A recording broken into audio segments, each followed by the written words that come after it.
Hello, Commanders. Commander Plater here, and you are listening to the Loose Screws podcast. Check out my Beat Saber scores. They're probably better than yours.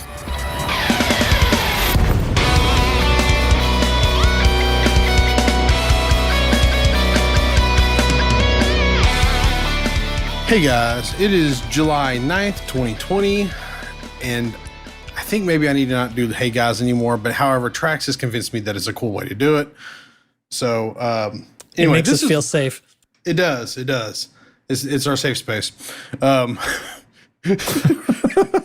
It's deeply welcoming. It's Pavlovian. If your safe word is hey guys, that's just weird.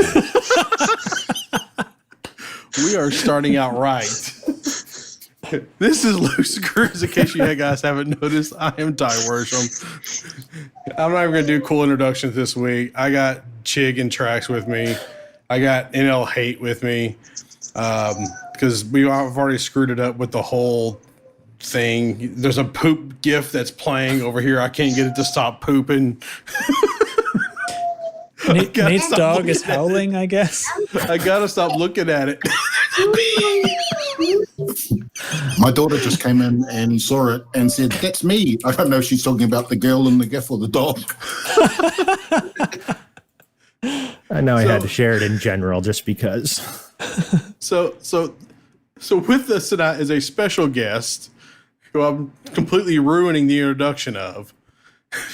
Is Grover Kiwi. Grover Kiwi has been with us for quite a while now. He's been one of our coolest members of the group. And he has started, he is actually from New Zealand, which apparently is now a whole separate continent, which is very strange to me, but whatever. Anyway, Zealandia is what it's called. But anyway, he's here to talk about the Matariki Tiki Tour, which is an expedition that it starts on the 12th, doesn't it? Yeah, Monday, right? Yeah. Is it Monday? I thought it was Sunday. Shit. Well, it's Monday for me. No, it's Sunday. You're in the same country I'm in. It's Sunday. I'm looking at the calendar, bro. Grover's from the future. Yeah.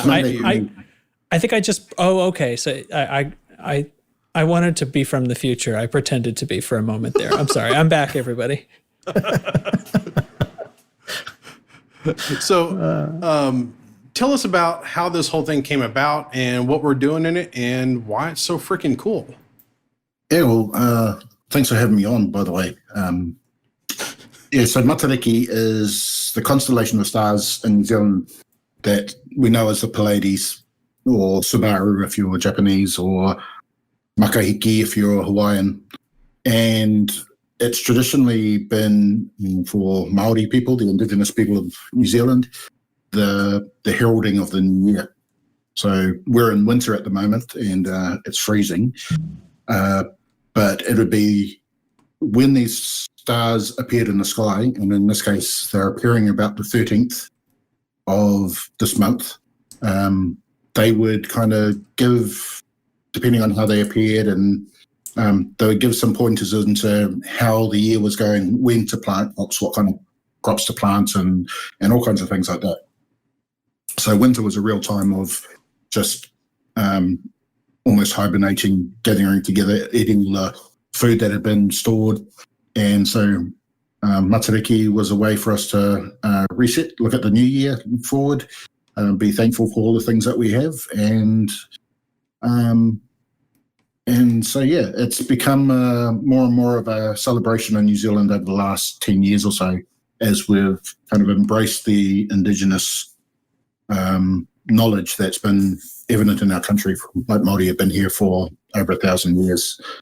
But it was one of the last populations to be, or places to be discovered in the Pacific Islands. So we're a kind of a new country as well.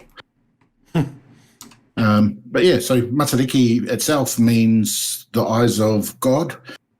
In this case, it refers back to the god Tawhiri Mātea, who's the god of the winds. And the short story is based on the creation story of Māori people, which is our Earth Mother and Sky Father were locked in an embrace, and their children were in trapped between them in darkness, and the children fought because some of them wanted to separate the parents so they could see the light.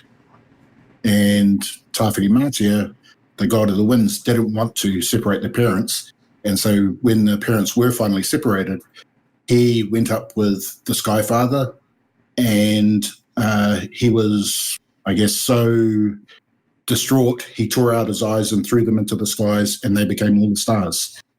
Ouch. So, and that's why he became the god of the winds, because he would send winds around so he could navigate, because he didn't have eyes anymore. So it's kind of cool stories behind it. And so there's a lot that we celebrate in that sense from an Indigenous perspective, but it's just a way to also recognise, I guess, the fact that we have a huge body of science behind us as people. And so for me to be able to share that within the game and share just some of those little stories or some of those little bits of information with people, I think is a cool way for me to celebrate in a different way.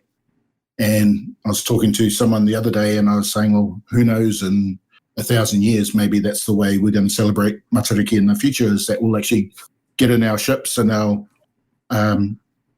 jump the stars and actually end up out there. And so that's what it's about. It's a mini expedition, so it should only take a night for most people, but you can take longer if you want, and just go out and visit the 9 stars of Matariki, go and see some of the other sites if you want, do some roads to riches to get some money if you're there, and then end up in Seoul and hopefully above Earth, and take a screenshot of yourself and share that with us. And yeah.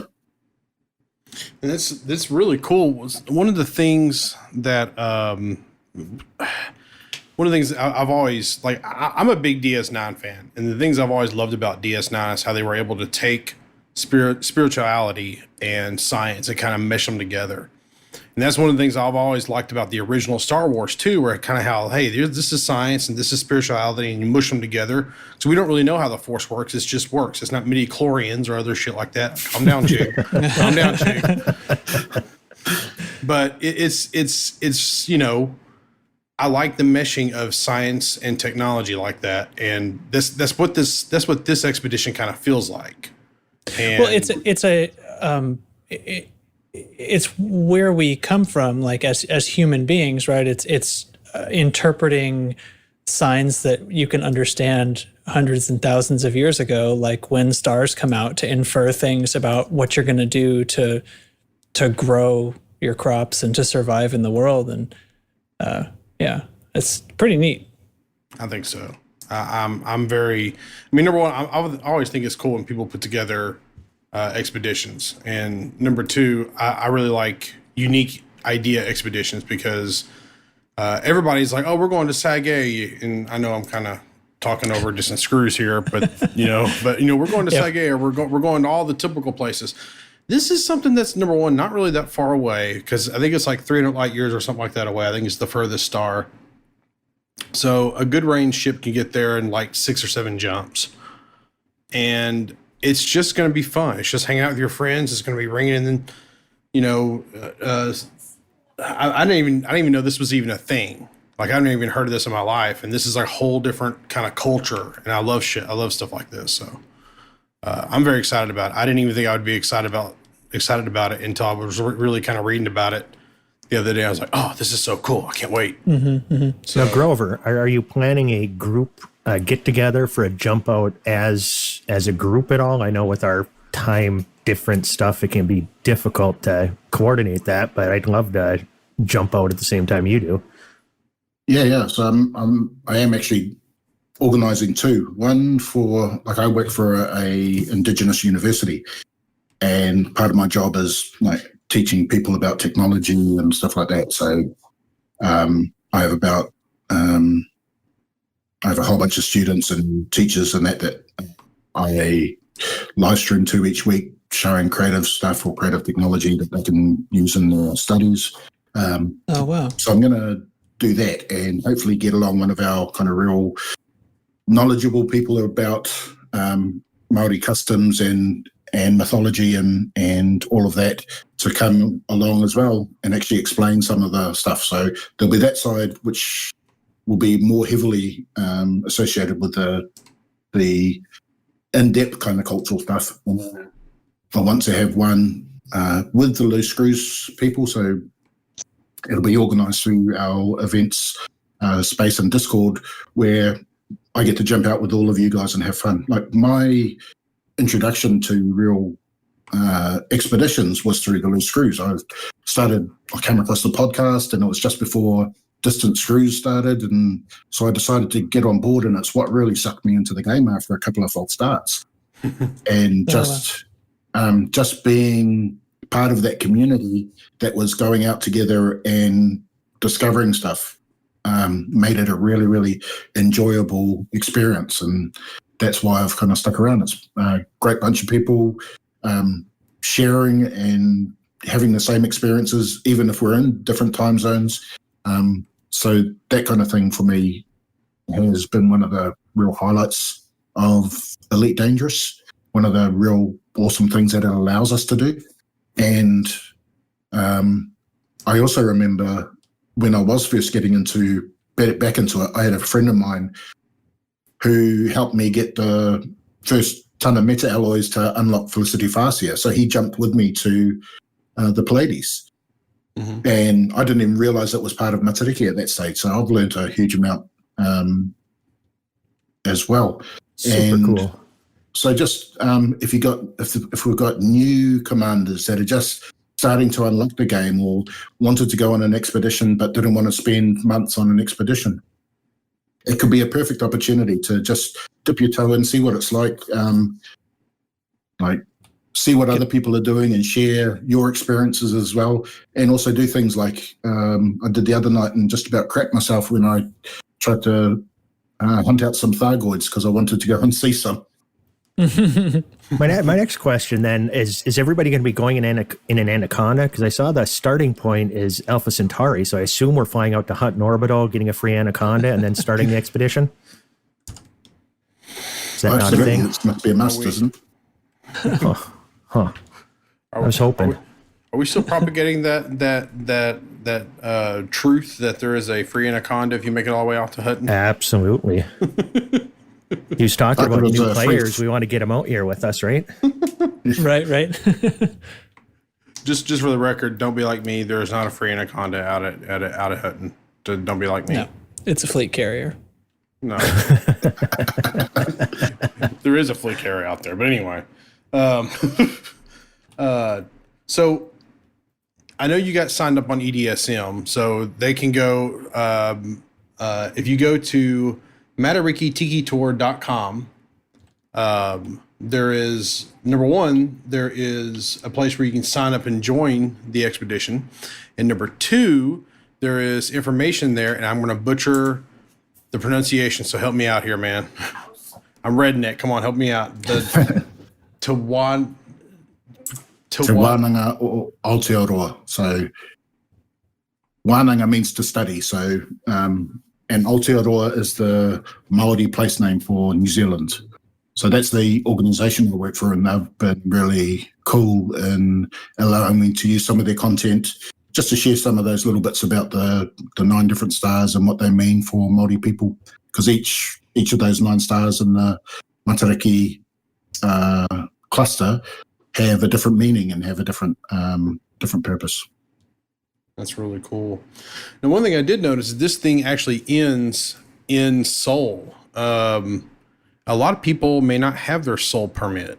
So yeah, and there was I was quite aware of that, and I think that's why I started in Alpha Centauri, is because people that don't have their Seoul permit. So I do have a page on the webpage that we set up just to help people as they're traveling out. They can actually do some missions, and it doesn't take too much of an effort to get your Seoul permit. I got it by accident myself, just jumping around and doing a few missions with people and not realizing what I'm doing, and then suddenly I've got a Seoul permit, and I go, yay!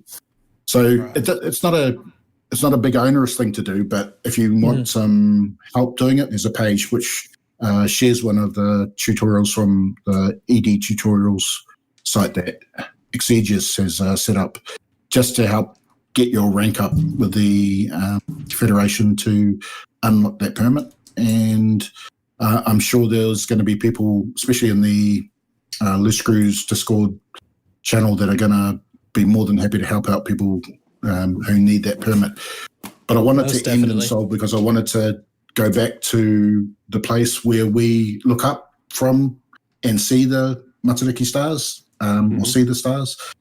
So that was the reason of wanting to end in Seoul. Okay. Yeah, and I don't know if you like, a lot of people may not realize this because I didn't realize it until like year 2 I was playing this game when I actually got my Seoul permit. But like, you can go to Earth in Seoul and then find a star, and it's pretty darn close to where you would see it if you were to look outside. Like, you can actually find the constellations and stuff from Earth. And it's one of the coolest things about this game is that they were able to actually map all that stuff really close. And man, I'm super excited about this. I will be there. If you guys weren't planning to do anything on Sunday, this is something cool that we can do. I think everybody should come. I should have talked about this sooner. I know we mentioned it a few times, but we didn't really go into a lot of detail about it. So shame on me for not doing that, but I was super excited about fleet carriers, and I'm not going to sit here and make excuses. So what for the going out with elite people and having fun version of the trip, when were you thinking that was going to take place, or do you have a day picked out? Yeah, so I am thinking next weekend, and I was looking at maybe the Sunday because I can.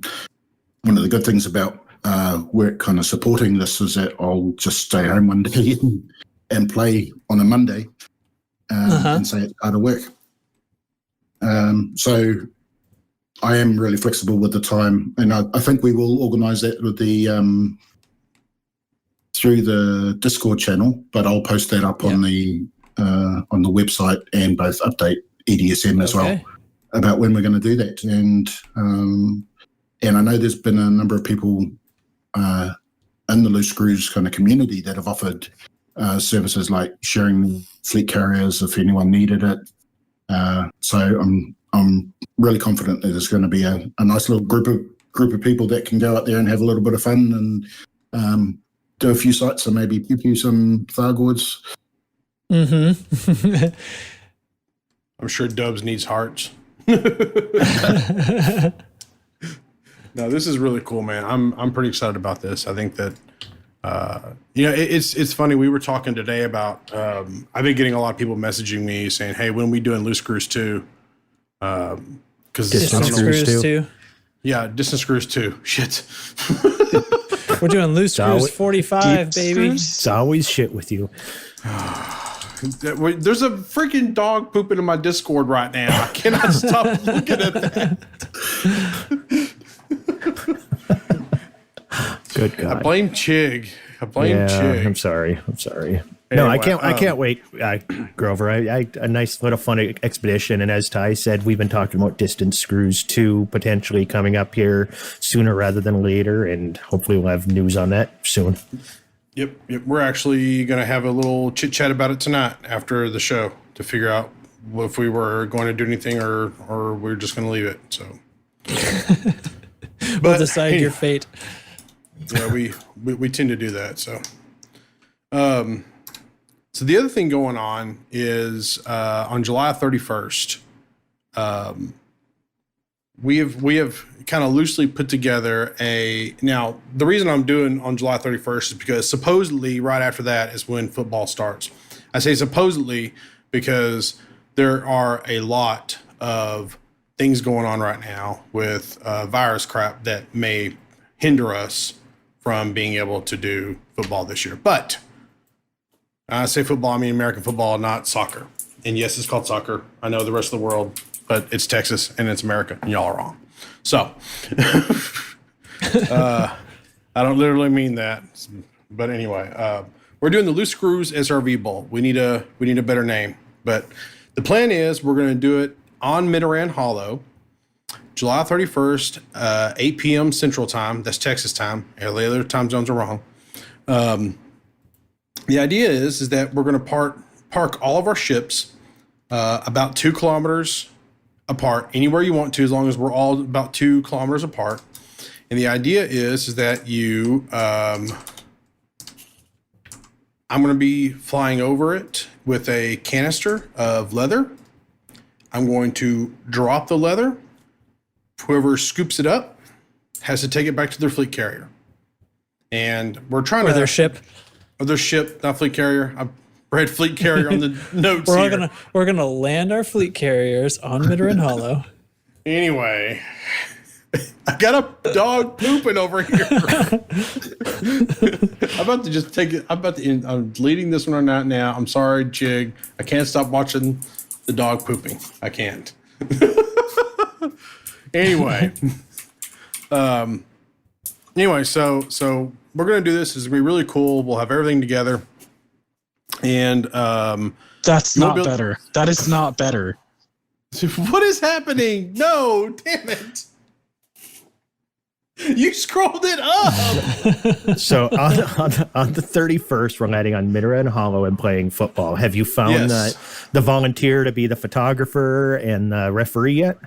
I haven't found a volunteer for a referee yet, but I decided, since I'll be broadcasting, I decided I will just hover in my Mark II and be able to film everything. Plus, I can do some really cool announcement. Maybe I can get into the Put your announcer voice on. Yeah, put my announcer voice on. Like, I don't know, I'll come up with something like. But anyway, and were we streaming that on YouTube or? Yeah, what are we doing? yeah. We stream it on YouTube, Twitch, all the things. We can't do it on Mixer no more because Mixer was out and went to other ways. Good riddance. Yeah.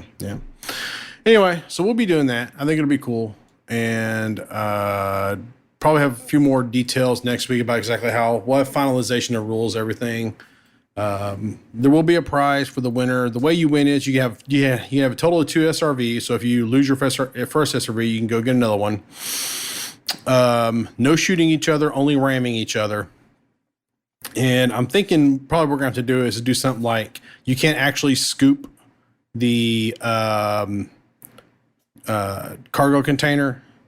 You actually have to scoot it toward your ship until you get it under your ship. That's the only time you can scoop it. So. Thinking about the mechanics behind it, I'm thinking it's probably. So you can't scoop it until it comes time to transfer cargo to the ship.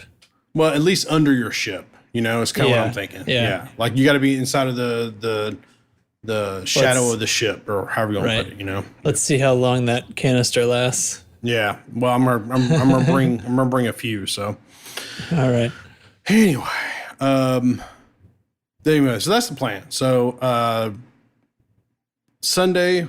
The Matariki Tiki Tour, MatarikitikiTour.com.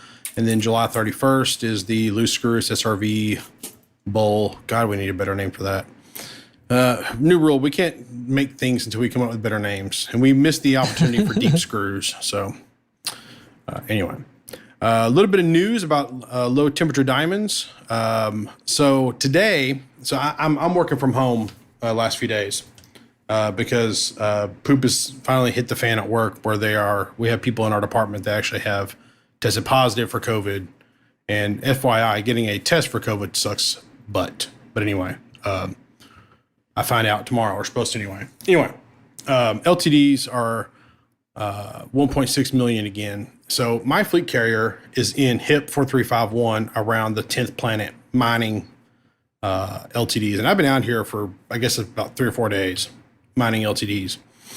And when I discovered that they were up to 1.6 million, I decided to make a trek out to the Aliki, whatever hell it's called, system. I can't pronounce it. Just find it on Anara. Just look up LTDs on Anara and Best Sell and you'll find them. You'll find it. Anyway, it was 44 jumps away from my little 11 light year fuel transfer hose Type 9. I took it all the way out there, sold, made a cool billion. And anyway, yeah, that's so Dubs was asking me, why don't you just move your fleet carrier? Let me tell you why. So imagine this 10th planet in this triple LTD hotspot is kind of like Walmart. And you got the parking spaces of Walmart. You got the handicap spaces, and then you have like the pregnant lady spaces, and then you have the whatever city you're in, police department spaces, and then you got the asshole parked up on the freaking curb. I'm the asshole parked up on the curb with my fleet carrier, because my fleet carrier is like it's like on the ring. It's basically on the ring. Like if there was gravity, I could step out from the fleet carrier and drop right into the ring. Like it takes 30 seconds after I launch to get down to the LTD. It's beautiful. It's the best parking spot in the whole damn thing. So someone's gonna have to move me out of this thing, which I probably will end up moving in a couple of days. Knowing me, I've met me, and anyway, that's why I did the whole great big jump. LTDs are worth 1.6 million again. Go sell some LTDs. Get yourself a fleet carrier. It's worth it. This place out in HIP 4351 is wonderful. I've been linking a photograph of the best way to actually mine the triple hotspot. It works wonderfully. Just get out here and do it. It's worth it. Trax, I think you've been talking about getting a fleet carrier. Yeah, I'm close. Yeah. Now, Hate has been talking about getting a fleet carrier. I'm really close. Yeah. Me and Hate are working on getting him that last little stretch right now. Yeah. So, because we need more fleet carriers to eat up the bandwidth as far as the performance goes. Right. We need to tunnel some more. Yeah.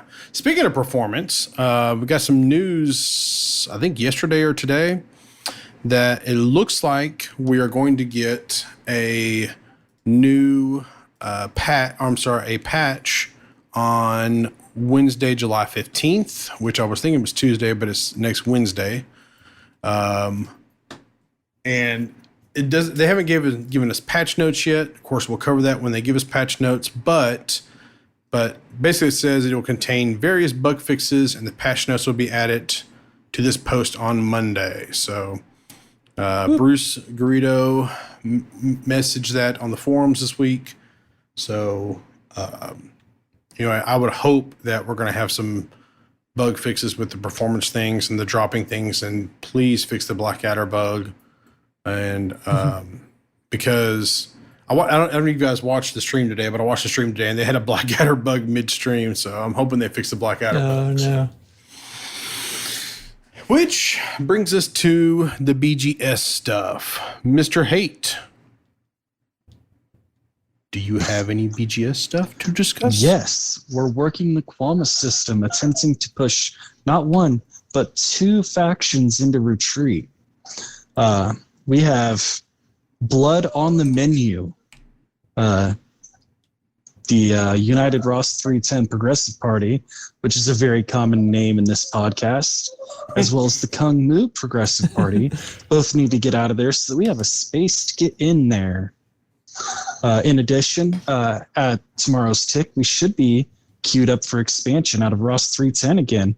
Woo. And that short 14 light year jump is going to put us right where we want to go, presuming we can get that double retreat done. All right. So you want us to do what in Comma specifically? Like, should we turn in, like, what should we do there? Work for the Comma Legal Ltd. and fluff them up as much as you can. They love buying silver from you and a great many other commodities. You can run missions or sell cartographics data, or over in the Unktami system, there's not 1, not 2, but 3 Hazres sites that get you the Quama Legal Ltd. Bounties. All right. So. But wait, there's more. All right. Hit me. Pepper Grinder, Mr. McGeek, and several other of our Loose Screws faction members are killing it, gaining influence over there for us. And anybody that's listening, even if you've never done BGS work and you wanted to come run submissions for the Quama Legal Ltd. Faction in Quama, we'd really appreciate that. Yeah, recently we've had a few people join the Discord, and we've had some people. We actually had some people who looked us up and wanted to join the squadron, and didn't even know we were a podcast, and they found out after the fact, which is mind-boggling to me. But I mean, that's cool, but. It's my brain's like, oh, they discovered us backwards, but whatever, So, if one of the things I've learned recently is that kind of the heart of this game is the BGS, because everything kind of works off of it. And Right. I never really did anything with the BGS until about 6 months ago, and I really did not have any idea how intricate it was, and I'm still learning a shit ton about it.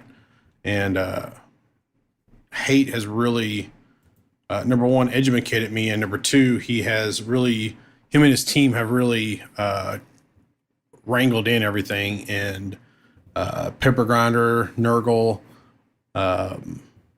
Devoluter, I can't think of everybody else. I'm sure there's a bunch of people I'm not even thinking of right now.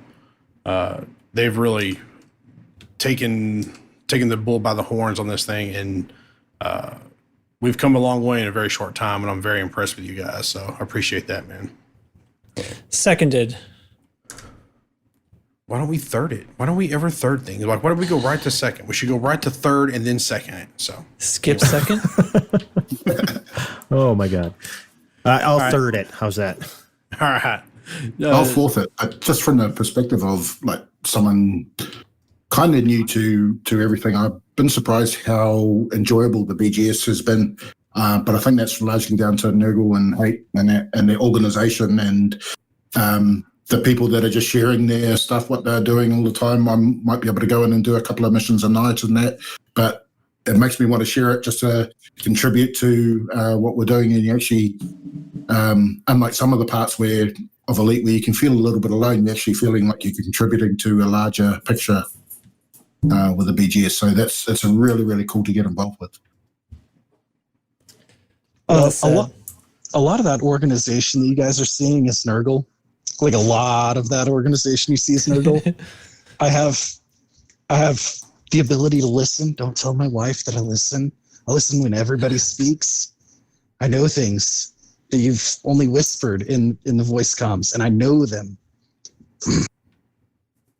But like, I've heard really engaging questions from people, and I've had to seek down very complex answers, and that's where my knowledge base of the BGS has come from, is people asking me questions.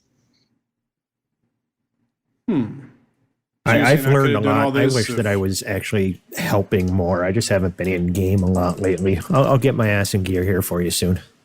No, you've been too busy in CQC and Swimming swimming around in a river. Yes. You know, I think for me, one of the things that pushed me to do is try new missions, some things that I wouldn't have tried before, like interdiction missions and stuff like that. So it's there's more to it than just the BGS. It's pushing you out of your comfort zone a little bit to actually try some things, and then that makes me want to engineer my ship a little bit more and go and do some resource gathering and stuff like that. So yeah, no, it's just really cool. So the gameplay loops overlapping and extending each other. Yeah, absolutely. I can tell you right now, I've been doing a lot more. I think Grover hit the head on the nail, because like I've done some things I never even thought about doing in this game. Because I had this streak there for a while where I was like, I am not doing anything illegal, and here I am doing illegal shit just to help out my faction. So I earned my first notoriety and my second through 9th as well today. Blood on the menu, as they say. it would appear we're doing it right then, gentlemen. It's just a shame Teflon's not around. I mean, if we're murdering people, he should be here. He was in text chat earlier, and he's jonesing for some elite. I bet. Yeah. Anyway, so Sorry, I almost ran into that asteroid. I'm playing for the first time in a while. I'm actually playing Elite while we're chatting, and I should not be playing Elite while we do podcast because clearly I cannot multitask. So anyway, so Chig, on last week's show notes, you had something that says something like, how did you put it? I should have pulled those up. So I should On your discussion topic, I had said that it was something that I wanted to. He was yelling at his speakers. Yeah. Well, So a couple things. Let's just. Okay, hold on. start. Oh, okay. Oh, good.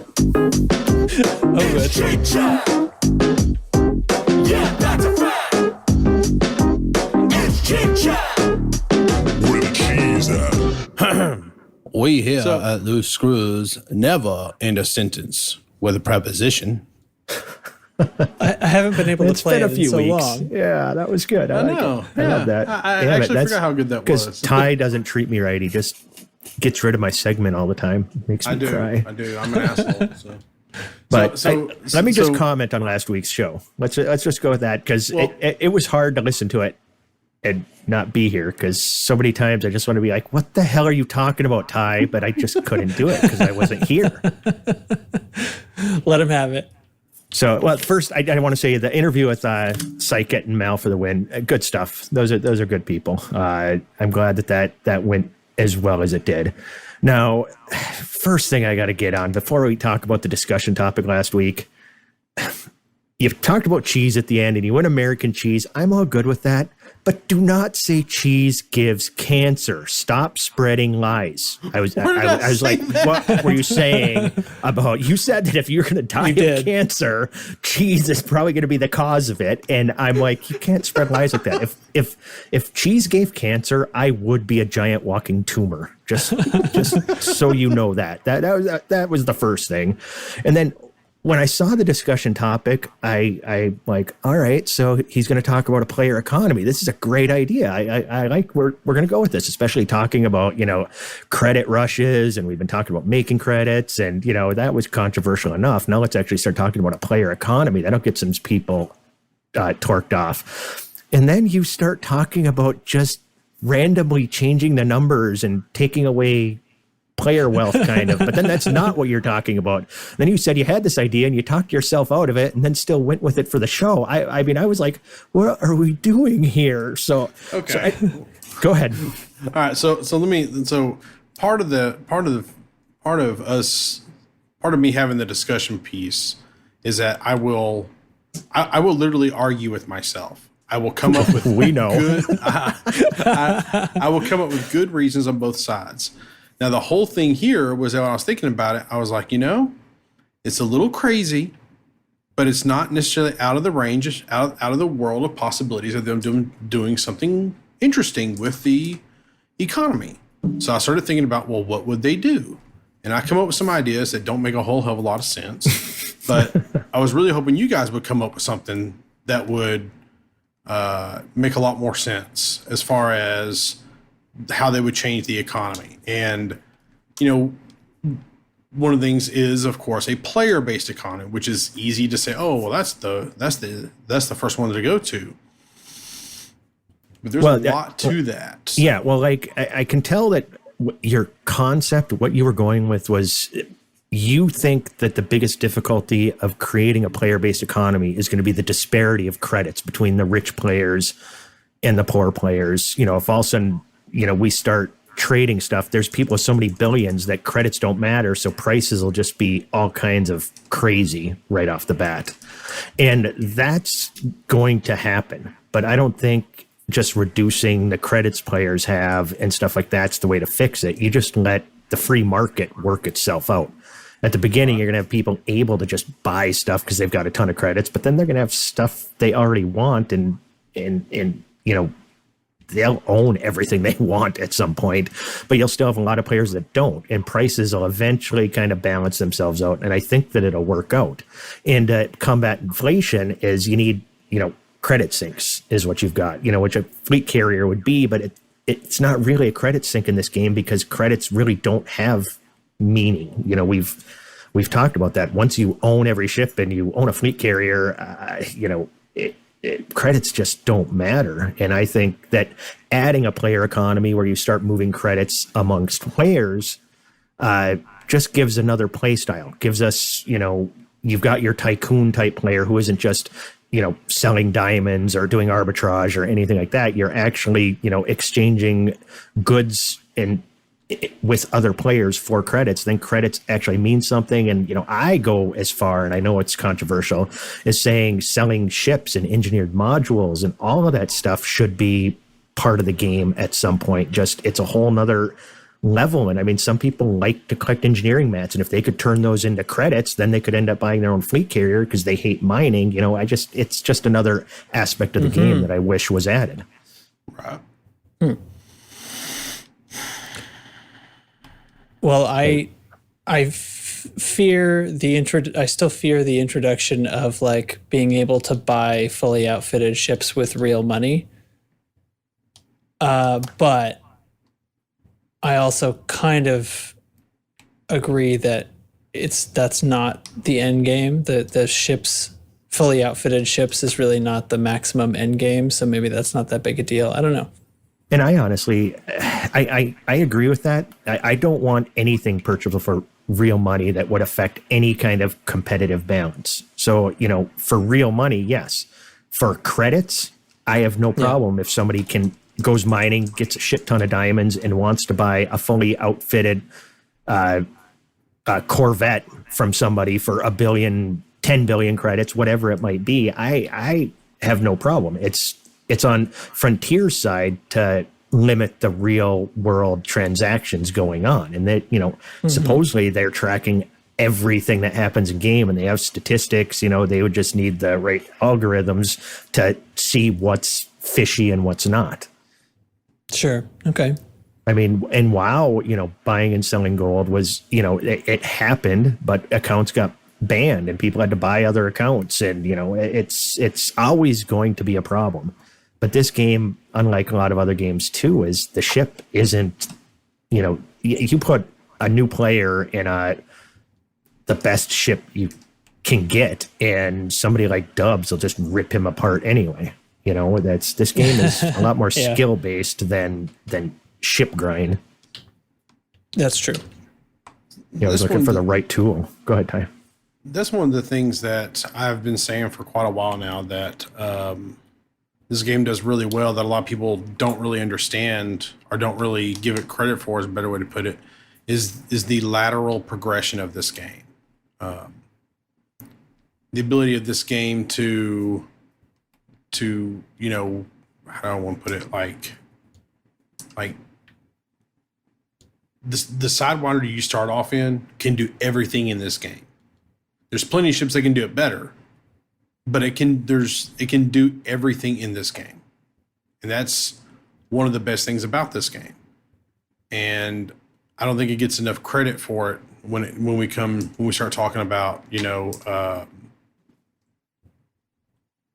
progression, credits, all the other thing. And lateral progression in a game is really hard to do, especially in MMO. And people say, well, this is an MMO. It's an MMO, guys. We're there. Mm-hmm. We can now trade credits. Right now, we're trading credits to help buy a fleet carrier. We're in an MMO. We're there. Fleet carriers did it. Yeah, and that's the thing, is it's an MMO, but I don't think it's an MMO RPG per se. Yet. You can role play if you want, but there isn't that story running. We make it ourselves, so it's really an MMO sandbox. We make what we want from it, and that's where lateral progression comes in, because if you want to be Han Solo, you get yourself a Crate Phantom, and yes, you could get a better fighting ship, you could get something that can haul more, you can do all this, but you can survive and do everything in this game, and a mid-sized ship like that, and role play that's what you are. Or you can be Malcolm Reynolds, and you do role play, but it's the players doing it, not the game itself. Yeah. And hey, you weren't here last week when we talked about it. Do you have anything you want to add on that, man?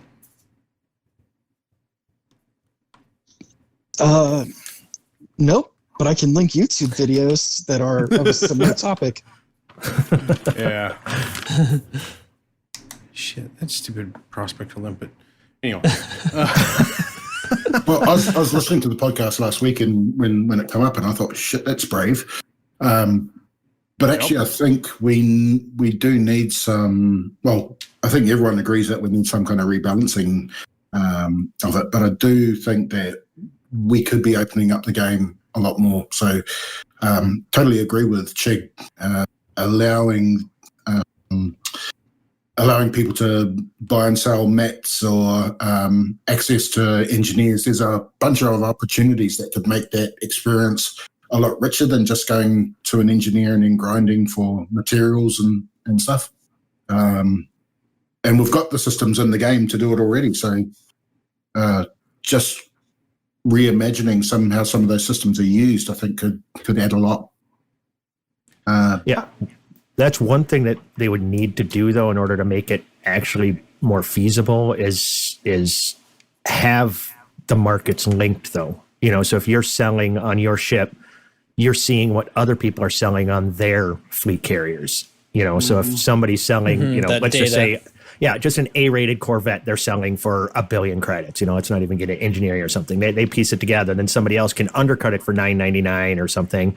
You can keep the merge in there where, if you're buying it from another carrier, it's going to take 6 hours to get to the carrier. You still got to ship it in as though you're transporting it, but you can buy it from anywhere in the galaxy, and then it gets shipped to you, but then you have to pay for that. So then you got to get into the cost factor of that too. It can become quite the system. And some people might say, well, now you might be looking at spreadsheets in space, so you're EVE Online, but that's if you get that deep into just market. But I think, just being able to purchase goods instead of having to go to a NARA, find the fleet carrier that has the thing for sale for the right price, trying to get there before it's not there anymore because somebody else might have bought it. You got to have a linked market. That's a big step. if you think about it, we're kind of already there anyway. We've already crossed the line.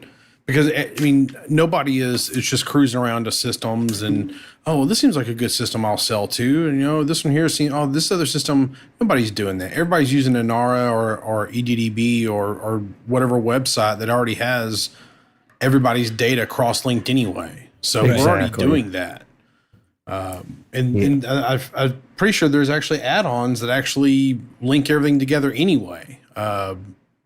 Are separate programs that kind of overlay anyway. So we're already doing these things. So I don't feel like it would hurt the economy that much to do those things. So there isn't even really an economy right now. I thought Tritium was going to kind of be the test bed for player trading, and we'd see how that price would settle and how much Tritium would cost galaxy wide because people would be mining it and selling it. But as long as there are stations selling it from 4,000 to 40,000, whatever that price range is, prices we set on our carriers don't mean shit. You're just arbitraging at that point if you're going to buy it and go sell it someplace else. So right now, it's not even there isn't a galactic price set by players. It's FDev is still setting the prices. So it didn't even. I thought it was going to be a cool little test bed, but it really didn't turn out that way. Yeah. But it doesn't mean I'm still convinced that we're headed for something with Odyssey. I know they've said we're not headed for a full-blown player economy with Odyssey and all the things, but I still think we're headed for some sort of economic change with Odyssey. I don't quite know what that'll look like, but I don't know. Anyway, anything else before we put this topic to bed and move forward? I've got nothing. How about you, Grover or Hate? I was just thinking, would you go even further and include some of the BGS stuff in it and allow factions to alter their system? So imagine if we work towards getting a fleet carrier construction site at Ross 310 or. I like that idea. That's sending me down a whole nother rabbit hole. I was thinking about the whole BGS thing because think about this. We've got commodities all over the galaxy that sell for all kinds of different kind of prices. Why do the ships cost the same everywhere? You have your discounted systems, but why are there not cheaper ships in certain systems? Why couldn't we be buying a ship where you can buy it cheap, buy it, fly it to another system and sell it as another profit-making endeavor? But that could be tied to the BGS too. And that's another way to, adjust, you just add another level to the economy. I can see this whole system where we buy a ship, outfit it, load it up on a fleet carrier, take it out to Colonia, sell it at Colonia. I could very easily see something like that, you know? Yeah, I've never understood why the ships cost the same everywhere. Everything else has, is different everywhere. For simplicity, yeah. Yeah, I think they do that because I think they look at that from like a balance point of view, but I don't know, maybe they don't. And just for that matter, the modules all cost the same too. Like there's no difference in modules, so that's actually good. And if it was a balance thing, why once you get your first elite, you can go buy ships and modules for cheaper in Shinrarta? Why does somebody who should have a lot of credits and stuff also get things handed to them easier? It's just weird. It seems that's just backwards. realism. That's how the real world works. Yeah. It's still screwy. Seems backwards. Yeah. Well, the thing I wanted to talk about this week is we haven't gone through some of our show feedback in quite a while. So I was kind of wanting to go through some of that. So what I did was I pulled some emails, and I went through and actually just pulled out the questions from the emails because some of these are a little rough. And some of these, there's one, you saw the one I'm talking about. And some of these are actually pretty well done. And I just wanted to, kind of go through them. So as we go through these, we'll kind of comment on them and go from there. On the emails, I purposely left out the names, but on the comments, I don't want to read the names except for a couple of them because I don't want to embarrass or irritate anybody. So, anonymized for your pleasure. Well, the other thing is, if you go look at if you go watch one of the YouTube videos, you can see who commented what. So, yeah. Bruh, every time I hear I don't want to FPS, why do I have to FPS? Then don't. Be a taxi for troops. Elite is not a ship, is a universe, and legs come with it. Can I go first? Well said. That one, I think all of us have said we're hoping that, there's more to the FPS side of it than just walking around planets. We've said we've hoped that we could fly support for troops. We've said, a lot of things, but we don't know anything yet as to whether we will get that or not. So honestly, I agree with you. If you don't want to FPS, don't FPS. If you don't want to fight Thargoids, don't fight Thargoids. Do what you want to have fun with in the game, and that's where I'm at. Yeah, and to FDev's credit, I have no doubt that they will. I'm a very big believer that while it may not be exactly what we want, I think that they have three pillars of this game. The trading, exploration, combat. They might advertise the combat because that sells copies of the game. Flashy. But yeah, I have no doubt that exploration and trading will be something that you can do on foot. I don't quite know what that looks like, but I have no doubt that there will be something for us to do in both. Hopefully it's not just, like Death Stranding carrying around a bunch of freaking boxes, but whatever.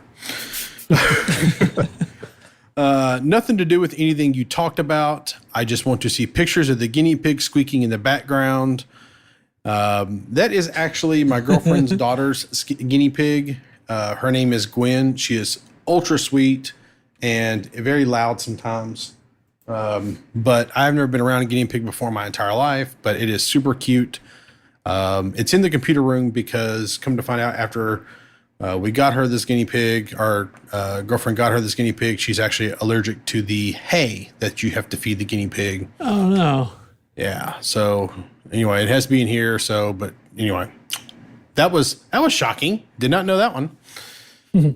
I will actually dig up some pictures and post them in the Discord, or just walk over my phone and take a picture and post it in the Discord later. So yeah.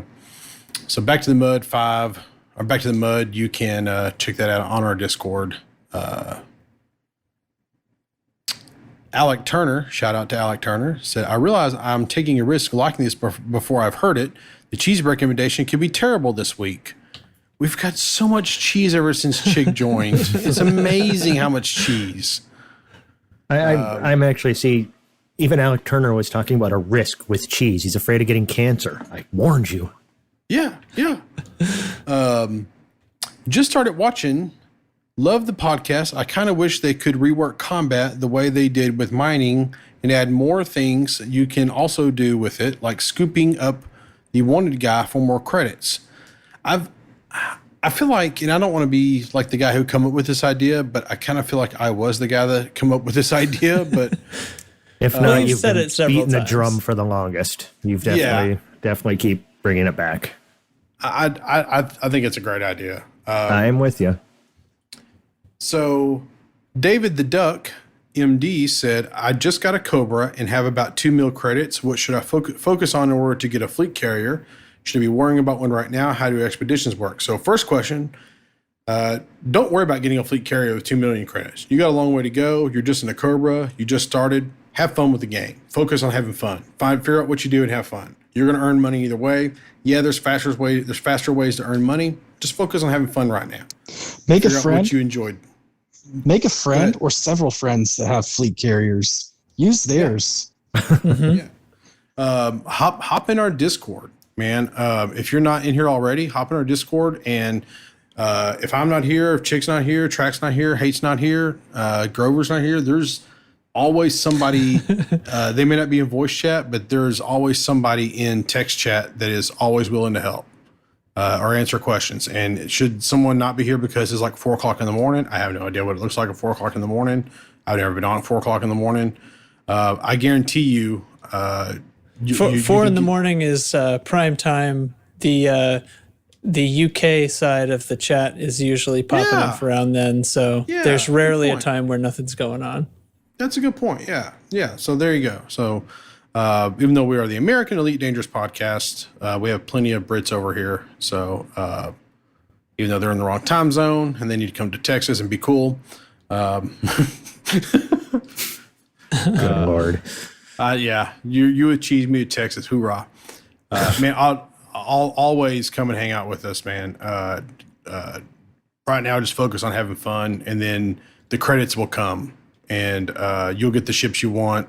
Just it's more about fun than anything. So, another comment. I hope I can just go from X56 to my controller when Odyssey comes, just for the legs. I hope we can't. I hope that we have to use a mouse and keyboard and shoot around, because on the proper way to play this game, on any walking around game, is with a mouse and keyboard. You Xbox guys are crazy. So, Wow. You might say we have some loose screws. no. And Ty can be found on our Discord most evenings. Just come yell at him for saying such things. No, like in all seriousness, I have no doubt that there's going to be. I would imagine it'd be just like it is when they added the SRV. There'll be like a separate set of controls. You got to go in there and map them, and then when we get an update, you'll lose the mapping, and you have to go in there and remap them. But that's fine. It'll be everybody talks about losing their controllers. I've only ever lost it once, and that was when they moved the installation folder for whatever update that was. But I haven't lost it since. So, but I've talked to plenty of people who lose them all the time, like every single patch. I don't get it, but cool. Never happens to me either. Yeah. Professor Awan, shout out to Awan. We gotta get him on the show one day. He's our resident canon guy. So he says he has like a whole thing here where we discussed VR, and this is kind of a lot to read, so I'll read through it real quick. I fully understand some people's dismay with the new boots on the ground module won't be applicable with VR, but nobody seems to understand that sitting in a fixed position in VR is an entirely different game than jogging down a hill in VR with a gun. You'd legit have to design 2 separate games there. Really nobody outside of Half-Life Alyx, which was made for VR, has done a proper VR FPS that involves the touch hand controls. Could not agree more. Plus full body tracking joysticks and throttles, etc., which you can also transition from piloting, driving, and walking, which I feel was the writing on the wall from the start of it, that Elite was never going to have VR compatibility when Feet eventually came, going all the way back to those Kickstarter betas back in the day. So I'm going to stop right there because all the way back in the beta, Elite had VR baked into it. I mean, people were playing Elite. Now there was bugs, of course, because it was back in the beta. But people were showing pictures of themselves with like a Oculus Dev Kit 1 playing Elite. And there were videos floating around of them playing Elite. I'm sure if you dig around on YouTube far enough, you'll find them. But he's saying he's saying that the feat, like the FPS aspects that were promised back then, he didn't feel like that was promised to have anything to do with VR. See, so that's actually my disagreement, though, is that I think that they were built in. I think that they had the idea that VR would come along tech-wise, and they would be, when they were ready for Feet, that the VR tech would be there for Feet, and it'd be more readily available and more accessible for people. But to be honest with you, when Oculus was sold to Facebook, I kind of feel like their development kind of hit a brick wall. And I don't know if it was lack of funding, Facebook getting in the way, or I'm not a big fan of Facebook, or something else, or it's just they just hit a brick wall as far as actual tech goes. But I kind of feel like that their tech research development side kind of slowed down. So he makes a good point, but I don't know. I kind of feel like it was designed with the idea from the ground up. And I feel like that this is a situation where either one, they don't have the time, COVID has gotten in the way, or two, it's a situation where they don't feel like the tech is really there yet. And it could be a combination of the two. I don't know. Any other comments about that before I move on? Well, there's more on VR as you read on, so just continue. He continues, Star Citizen by default doesn't have its own proper VR module yet, even though it has amassed an absurd wallet. So I don't know who is expecting Elite to do the same and get it done as solidly while also having it mesh with the base game. Coming from having played hundreds of VR games in VR development to the modern era, Frontier would have to design an entirely separate game on top of all that they want to add to Elite itself, essentially running two separate games under Elite's flag. Now that's an interesting place to stop right there, because I like when the trailer for Odyssey first hit. Some people even speculated, it wasn't out very long before we found out that it was just the expansion, and most people thought that, but there was a brief little thing there where a few people were like, man, could this actually be a separate game in the Elite universe? And I actually liked that concept. That would have been pretty cool to me if they would have gone that route, because then they could have had it, without VR, but wouldn't affect your progression in the main game, but you could still kind of link your accounts. It would have really been kind of groundbreaking, in my opinion, if you'd have had, two games in the same universe where you could, if you went to the starport, you could get on your ship and all of a sudden you're flying, or you could be just on these specific planets and these social hubs and everything else, just playing that version of Elite with its own progression and everything else. And you could go to other planets without having actual Elite Dangerous and having to fly your ship. You could book a trip and fly to another planet, that way. And you could have had best of both worlds. And then the people that want to continue with Elite and just play VR, just fly their spaceship, wouldn't need the new game, but we all would have bought it and would have played it that way too, and you would have had these two separate worlds. Because once you get on foot on a planet, the planets are freaking huge. You can do so much that you could have entire gameplay loops and stories and everything else going on these individual planets. And it was just a thought that had crossed my mind when he mentioned that, of it having it as a separate game. I think that would have been a damn interesting concept. So what was the game? Wasn't it called Dust, that was set in the Eve universe, where Dust was like a first-person shooter and there were some numbers attached to Dust, but yes. Okay. So Dust, the survival game? Was it called Dust? No, it was just for something, and it was a shooter set in the Eve universe that affected the background simulation, just like regular Eve gameplay did. Yeah, Dust 514. I just looked it up. Yeah, Dust 514. So that was like a Battlefield style It was set on one planet. I think I'm looking at it right now. It was set on the planet New Eden. It was directly connected to CCP's EVE Online. So yeah, that was the thing.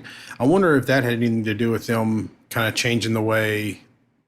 Well, hell, the time here doesn't even fit in right. 2013. That's 7 years ago. So yeah. So never mind on that idea. Yeah. It was just a thought that crossed my mind because honestly, Yeah. as you know, we're already looking. It almost seems like this is a separate game being added, but once again, it's speculation on such little information that we don't know for sure. But I mean, as of right now, it certainly feels like instead of just being expansion, it feels like it's adding a separate game on top of what we have now. Yeah.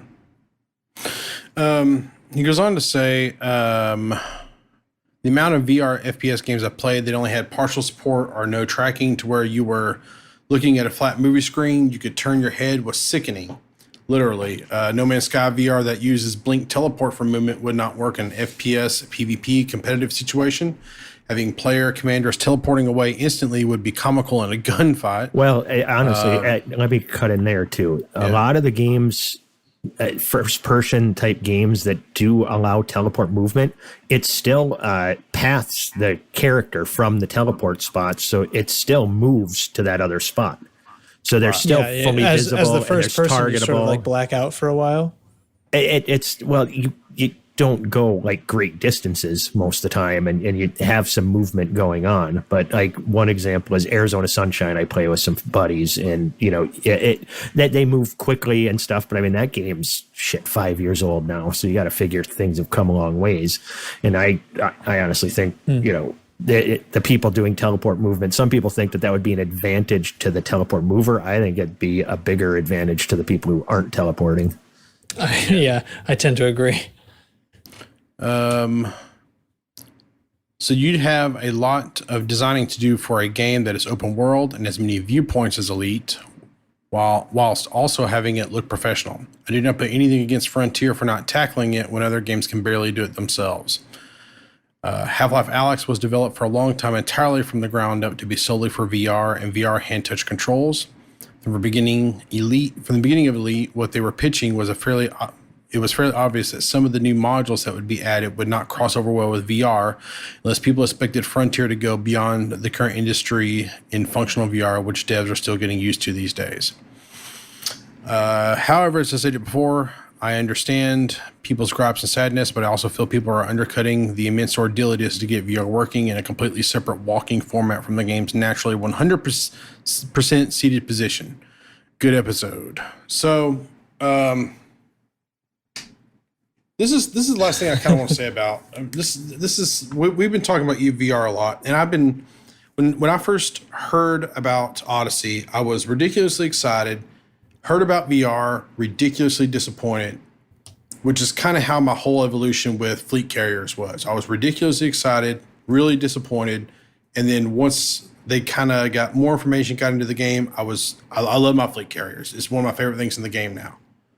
And that's how it is going for Odyssey for me. I was ridiculously excited, really disappointed, and now as I get further along, I get more and more interested in it. For me personally, the more I've thought about it, I don't want to walk around in VR. I have problems in the SRV in VR, and I never get motion sick any other place in any game or in real life anywhere, but SRVs in VR just make me sick. So I don't really want to walk around in VR. But I still want to be able to fly on the surface of planets in VR inside of my ship. When I stand up and leave the pilot, if I have to swap out and go into normal mode after that, I'm okay with that. But the seating position of VR or the seating position of flying your ship still needs to be in VR. And I really hope that at the very minimal, Frontier gives us that, because that's going to be a really big miss. Because if it's a situation where it's like, you know, like right now in VR, you can fly in space, and then you can go onto a moon, a Horizons planet, and fly around. And then you get to an SRV, or you can get to a fighter. You can do all these things. And then you got to think about how this is going to work in Odyssey. When you get to Odyssey, how's that going to work? Well, what's going to happen is you're going to have these people, you're going to have these planets that are going to be tagged for Odyssey, because they're going to have the little Odyssey symbol above them, whatever the hell that's going to look like. And they're going to be atmospheric planets, so you have to have the Odyssey expansion to land on them. There he is. Yep, there he is. There she is. She Calm is. down. Hush, pig. Hush, pig. Hush. All right. Oh boy. She's really sweet too, by the way. She lets me pet her and stuff. She's my buddy. But anyway, where was I? Oh yeah. So anyway, in VR, if they when Odyssey comes out, they're going to separate these things, because they have to, because they can't just open it up for people. They're going to have to sell they're going to sell copies of Odyssey, just like they had to sell copies of Horizons. So they're going to have to separate it out. So when you are flying down on a planet in VR, and it's a Horizon planet, you can do all the things. But I'm thinking that when you fly down on a planet in VR on an Odyssey planet, you're not going to be able to get to the surface. Forget about even walking around, just the surface part, just flying over the surface. That's the part that I want in VR. Yeah, that's the part we just don't know yet. Right. Where the demarcation's going to be. And if they let me do that, we're good. You're not going to hear a peep out of me. But if they separate it there, it's going. I mean, I will be the loudest. I'll be the loudest guy in the room. I think I agree with you. I mean, for one thing, saying that the SRV makes you nauseated in VR, I don't think that that's the same as walking. Walking is usually a lot more comfortable for people. I'll give you that. Yeah. But but it's not nothing. Some people just don't have a bad reaction to it. But I agree. Like, I think I probably will stick around and be, as okay as I can be with it, as long as I can still play the game in VR, but I can't do the people on foot stuff. But if the demarcation is I have to load Horizons if I want to play in VR, I am upset by that. So I'm hoping that the development cycle continues, that we eventually get to where we can say, yeah, you can load up the executable in VR, right. But like this part of it won't function or something. And yeah, and like Awan was saying, it's crummy to be in your VR headset but looking at a flat screen projected in your VR world. I don't know. I would take it to be able to load up the Odyssey game in VR and just switch to that screen when I needed to run around on foot, I guess, rather than having to deal with because taking the headset off and switching controllers and all this other stuff is sort of a pain anyway. So I don't know how it'll work. It's not a perfect solution. I would love to be able to use my touch controllers and have room scale VR for running around. I would deal with the nonsense of having to get up out of my seat and make sure I move the chair and peek out under my headset while I rearrange the room, but I can't imagine that is going to be seen as good UX, so it's hard to believe that they would actually do that as a developer. Yeah, I mean, we've beaten this horse so bad. It's pulpy and getting smelly at this point, but until we have more information, it's just more and more speculation. And I'm not like a champion for VR. I love playing VR. I barely play Elite in VR anymore. So that's not even the side of it. I'm more like Mal for the Win said last week. I'm in that camp that like I'm not even really excited about the first person side of it. I don't like running around. I've got other games that I do that in. But if it's compelling gameplay, if it's awesome, I'm all for it. I just don't see it now. But I was like Trax and Ty. I didn't see how fleet carriers would be. I wasn't overly excited. I didn't really see a purpose. Now that I have one, I don't see how I played without it before. So it's we'll just have to see how it goes. You got hey, you have any, well, I guess you don't really have VR. You don't really have a dog in this fight, do you? I really want all of Odyssey to be good, and I do want the VR, at least tools. So even if the walking around isn't VR compatible, I want the tools so that you guys can get right up to that point with your toes at the line, still in your VR headsets. I recognize that VR may be the future of gaming, and they could be the team that makes it not a periphery but a primary. It's funny you mention that because, like, I know Trax. I think you picked this game up because of VR, didn't you? Did you not? Well, the other way around. Okay. I picked up VR because of this game. Yeah. I kind of did the same thing. Like when I discovered this game was in VR, which was like 5 minutes after I found the game, and then I purchased it 20 minutes later. It's VR has been like a major attractor for this game for me. Yeah, I wouldn't own this game probably if I hadn't owned a VR headset. I was looking for a cool VR game, and this one just kept popping up as, this game, you have to see it in VR. And I'm like, God damn it, I got to see this game in VR. To me, this is the best VR game in existence. Yeah. There might be some better that are as far as interactive, as far as like immersive and all that. I don't think there's a better one. How the scale changes, when you're looking at it on a flat screen, and that first time you put on the VR headset, you're like in the cockpit. It is trippy as fuck. Yeah. Grover, you have anything on this, buddy? No, I'm a bit like everyone else. It's a bit of a bummer that VR isn't supported, but I understand. Currently. Yeah, currently. And I hope it does get added. I'm even worse than you, Ty. Like, I get motion sick without VR running around in my SRV. So I couldn't imagine what chucking on a VR headset would do. But there's nothing like rolling down a mountain in a SRV tumbling. Yeah. Tumbling. Oh my God, that is a trip. Yeah. So, I'm not too sure with the Elite Feet how I'll go if it's a first person. I was hoping that there might be a third person as well, because I tend to do a bit more, because I'd love to be able to run around. I'd love to be able to play VR. I'd love to be able to play first person shooters, but something in my mind makes me throw up when I do. So I do hope there is going to be that opportunity to engage in all different ways with Odyssey. And because I'd love to be able to be running fire support or close air support or something if there's a battle.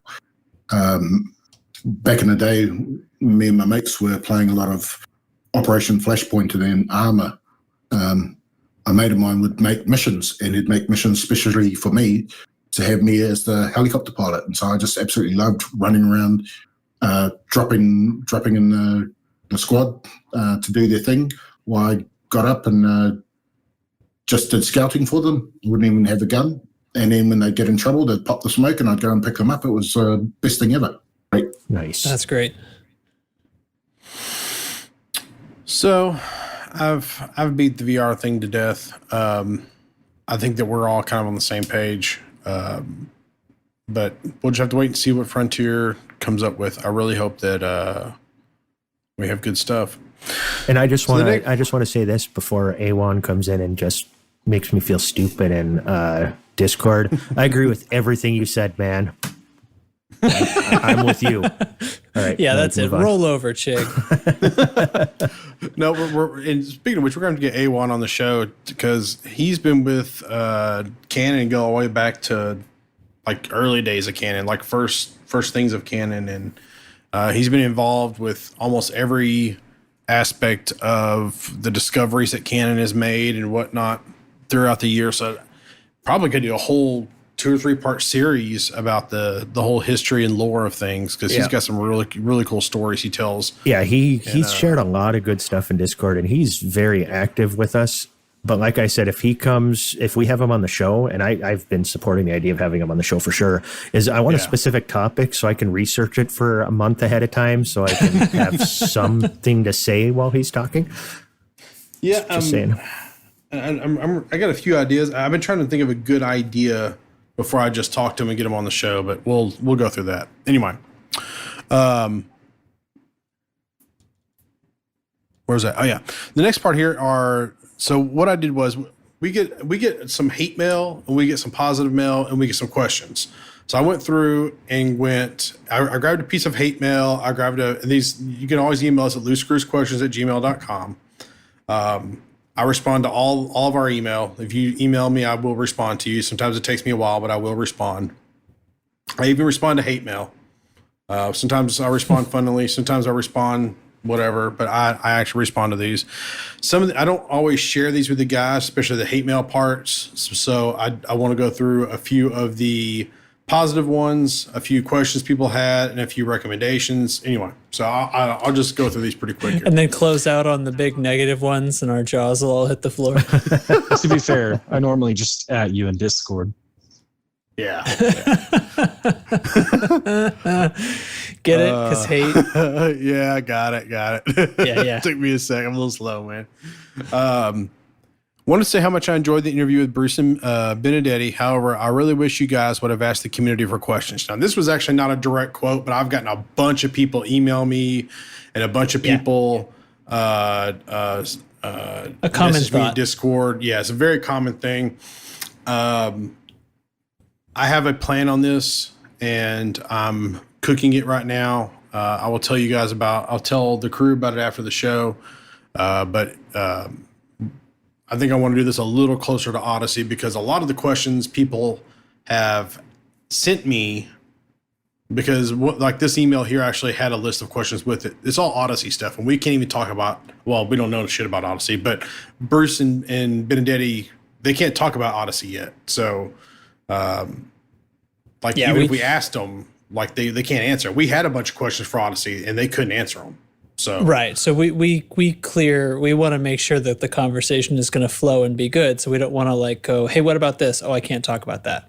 Oh, I can't talk about that either. And those aren't as much fun. They stop the thing dead, and they leave you with an hour of content that isn't content. It's a lot of bouncing around back and forth. So we'll avoid that by we just sort of discuss what we're going to talk about in general and maybe a couple of specifics and stuff like that. So where we can, I would love to farm questions from people because I don't want the responsibility of thinking of all of them. Yeah, I think next time we'll definitely, post something saying, hey, we've got an interview with some, not devs, community managers coming up.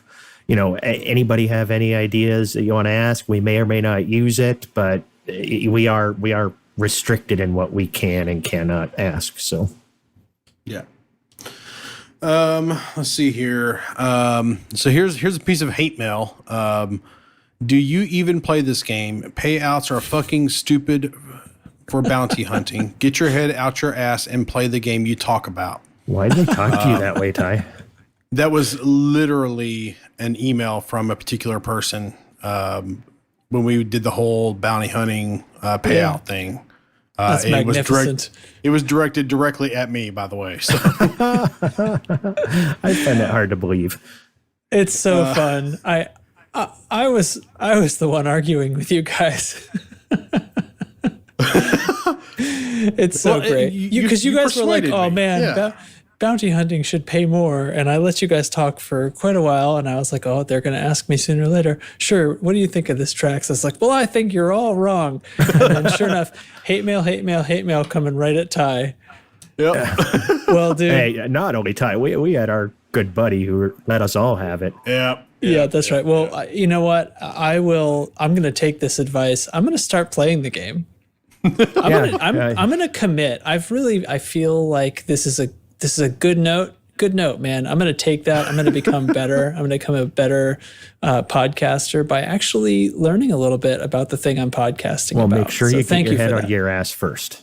Yeah. Oh, I don't know that was if step I can. one. I don't know if I can commit to that right away. We'll see. Okay. We'll see. We'll One take this step in at a time. stages. Yeah. All right. Make sure your stitches are all the way healed up before you get your head in your butt, though. Oh yeah. All right. Yeah, I'm and doing I- well, everybody.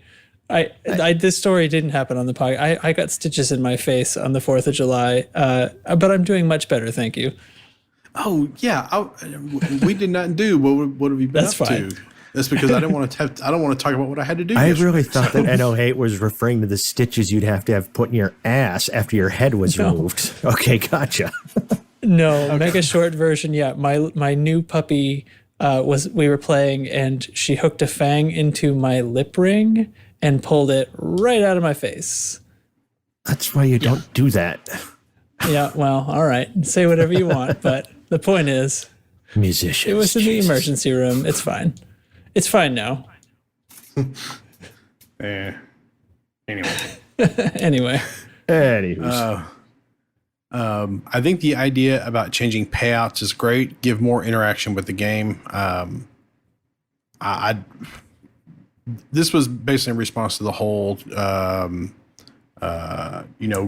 bounty gigs- hunting escape pods and stuff like that. right, that kind of stuff, or the idea I had about the exploration thing where you discover an Earth-like world or something that's terraformable. You go back and get a mission, Yeah.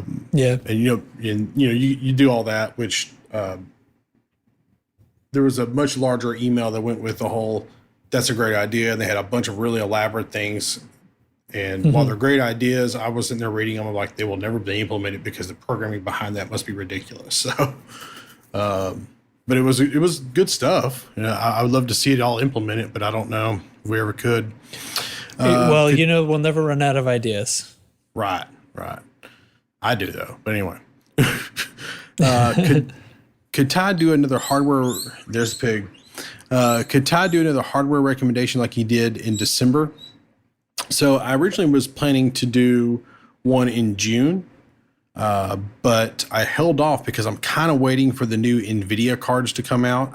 I don't recommend anybody buy a new computer rig right now because I think COVID has pushed everything back, but we are weeks, months away from the new NVIDIA cards coming out, and that will inevitably mean that the 2000 series drops in price and the 1000 series drops even further in price, which would be a great time to buy one of those cards that'll last you about 5 years.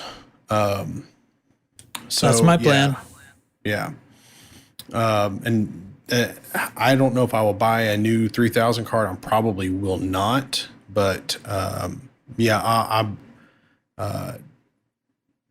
Chig, you have a note here that says you wanted to this discussion also. Well, Mio and Trax, we all know our computer stuff a little bit, but the gist of it right now is let's wait and see what the price point of the 3000 series cards is going to be. Let's see, when they're going to be released. Let's see actual benchmarks instead of some of these rumored benchmarks we're seeing. And then we can definitely have a talk one night and see if anybody actually wants to argue for AMD over Intel or the other way around and price to, performance benefits and stuff like that. I think it would be a great talk. Problem is we're just in that dead zone right now. Like you said, that, they're coming out very, very soon.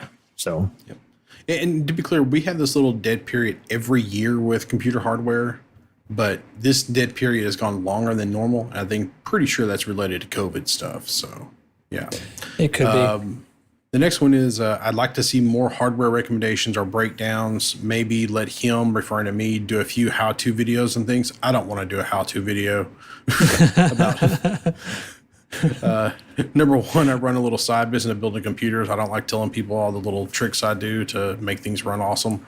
And number two is I don't like to be videoed at all. I don't like to be photographed. just tell us what you want a video about, and we'll link either a Linus Tech Tips or a Jay's 2 Cents for you to watch. Right, exactly. I mean, there's a lot of stuff it's done already and it's good. So it's like, as far as general tips, which is what they would have to be if we were doing them on the show anyway, it already exists on YouTube. Yeah. Could Chig recommend? And here's the thing: if there's something specific that you want to know how to do, you can email me and I'll tell you how to do it, or I'll link you to a video on how to do it. I'm not going to be like the jerk that says, "Oh, I'm not going to keep all that," but like just general videos like that.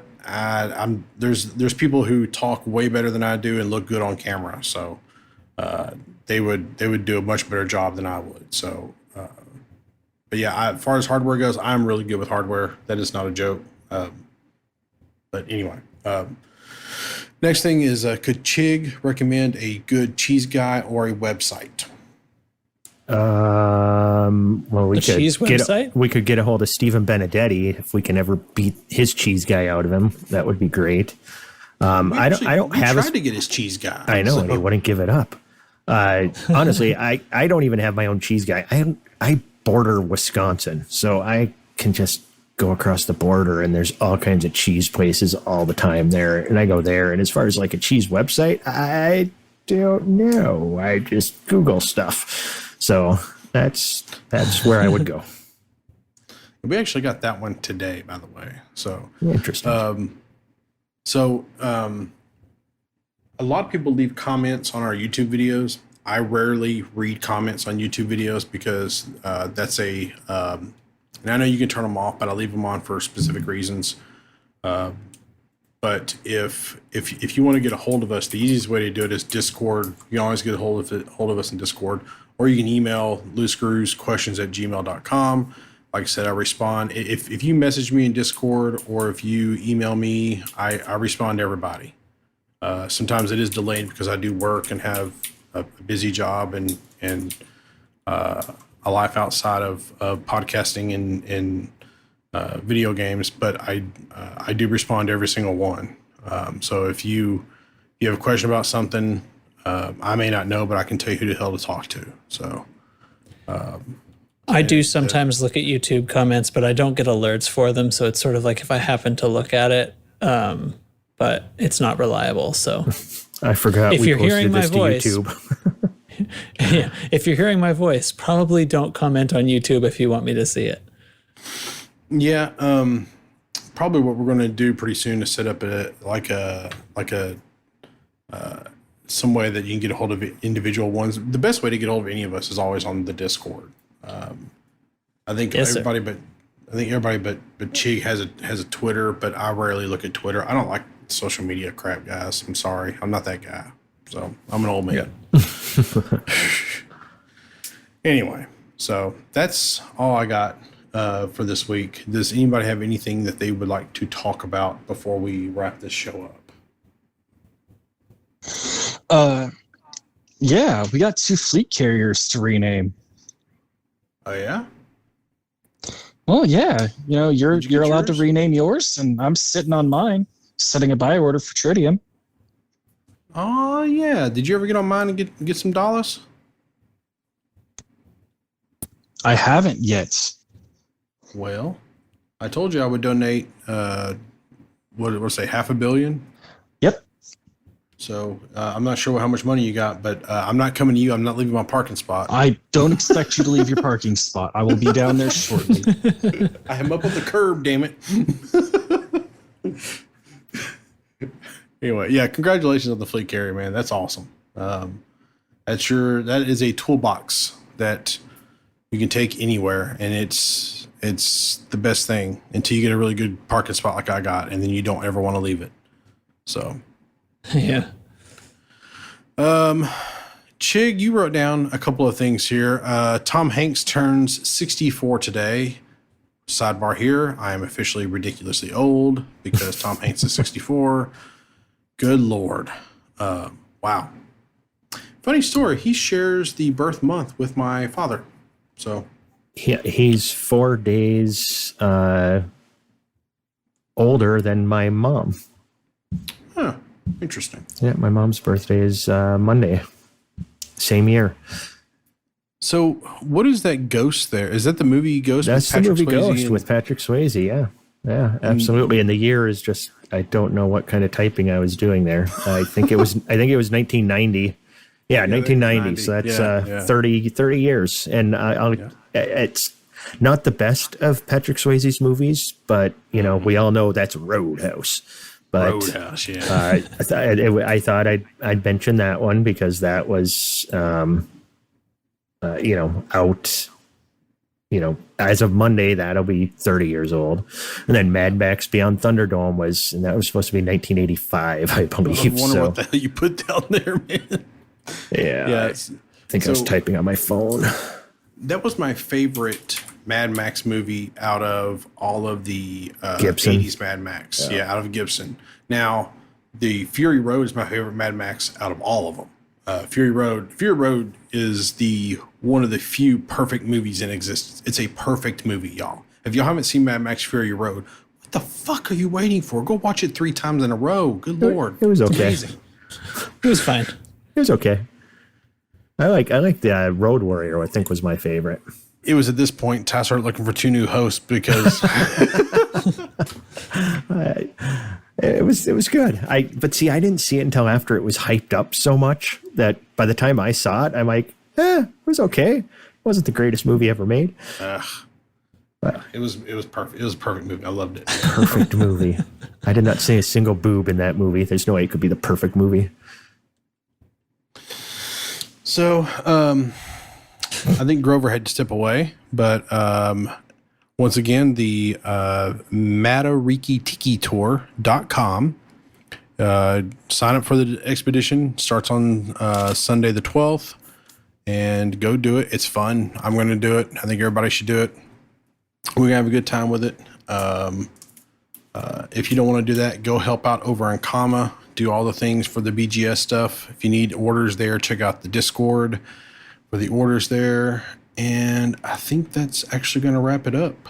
loosescrewsed.com is our website. You can get all of our contact information there, link to the Discord there. Please join us there. You can email me there. You can email me stuff about pulling our head out the ass. You can email me gifts like Chig does of dogs taking a poop and a rhino taking a poop. Please don't actually do that. Good God. And go watch Fury Road. It's a wonderful movie. And that's all I got to say tonight. Chig, take us out with some cheese.